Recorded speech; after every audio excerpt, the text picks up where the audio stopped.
नमस्कार, हस्तीस कोकणी किचन मध्ये तुमचं पुन्हा एकदा मनपूर्वक स्वागत। आज आपण करणार आहोत लाल भोपळ्याचे काप। हे भोपळ्याचे काप कसे करायचे ते आपण पाहूया। तर चला आता सुरुवात करूया। आता भोपळा कट करूया।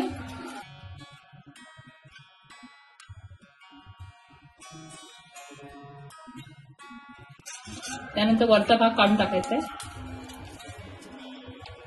साल काढायचे। तर भोपळा आपला साफ करून झालाय, आता हे धुवून घेऊया। आता कट करून घेऊया। जसे लहान मोठे तुम्हाला काप पाहिजे त्याप्रमाणे कट करा, एवढ्या जाडीचे तरी करा। तर काप आपले झालेले। आता या कापांना लावण्यासाठी मसाला करूया। लाल तिखट, तर हळद घ्यायचे, हिंग, जिरा पावडर, धणे पावडर, चाट मसाला, आलं लसूणची पेस्ट घालायचे, थोडंसं पाणी घालून एकजीव करून घ्यायचंय। चवीनुसार मीठ घालायचंय, परत एकदा मिक्स करायचंय। आता यामध्ये भोपळ्याचे काप टाकायचे। आता कापांना हे मसाले सर्व बाजूने सारखे लावून घ्यायचे। आता हे काप या मसाल्यामध्ये 15-20 मिनिटांसाठी मुरत ठेवायचे। 20 मिनिटं झालेले। आता या कापांना लावण्यासाठी आपल्याला पीठ लागणार आहे।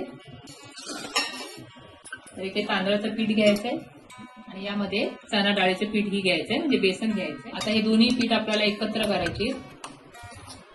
आता तळायला घेऊया। तर तव्यावरती टाकायचं आहे तेल। आता या तेलामध्ये आपण काप सोडूया। तर या पिठामध्ये असं बुडवायचंय आणि एक एक सोडायचे।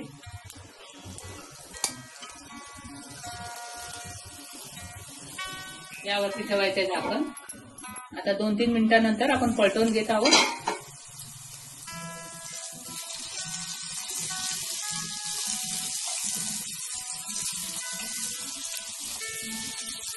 परत यावरती 2 मिनिटांसाठी झाकण ठेवायचंय।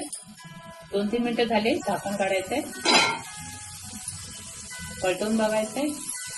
दोन्ही बाजूला छान असा खरपूस रंग आलेला आहे, काढून घेऊया। राहिलेले काप याप्रमाणेच करून घ्या। तर आपले लाल भोपळ्याचे काप तयार आहेत। हे काप पाहताना तुम्हाला कसे वाटले मला कमेंटमध्ये नक्की सांगा। व्हिडिओ आवडला असेल तर लाईक करा, शेअर करा, नवीन असाल तर सबस्क्राईब करा। परत भेटूया अशाच एका मस्त रेसिपी बरोबर। तोपर्यंत विश्रांती घेऊया। धन्यवाद।